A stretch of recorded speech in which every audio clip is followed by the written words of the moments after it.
ഓണമൊക്കെ കഴിഞ്ഞെങ്കിലും എല്ലാവർക്കും എൻ്റെ ഓണാശംസകൾ. അപ്പം നമ്മൾ തലേ ദിവസം തന്നെ ഡിസൈനെല്ലാം വരച്ച് വെച്ചിട്ടുണ്ടായി.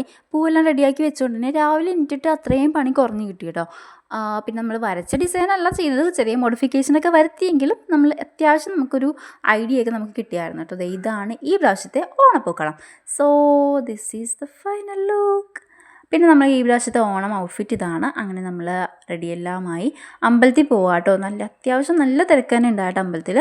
പിന്നെ നമ്മൾ അവിടെ നിന്ന് കുറച്ച് ഫോട്ടോയും കാര്യമൊക്കെ എടുത്ത് തിരിച്ച് വീട്ടിൽ വന്ന് ഫുഡൊക്കെ കഴിച്ച് അവിടെ നിന്ന് കുറച്ച് ഫോട്ടോഷൂട്ട്സൊക്കെ നടത്തി. പിന്നെ നമ്മുടെ അങ്കിളുടെ വീട്ടിലായിട്ട് ഈ പ്രാവശ്യം ഓണം ആഘോഷിക്കുന്നത്.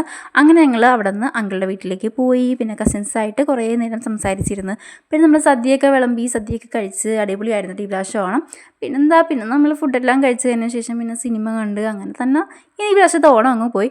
അപ്പോൾ നിങ്ങളുടെ ഓണം എങ്ങനെ ഉണ്ടായെന്നുള്ളത് കമൻറ്റ് ചെയ്യുക. And don't forget to like, share and subscribe to my channel. Happy Onam.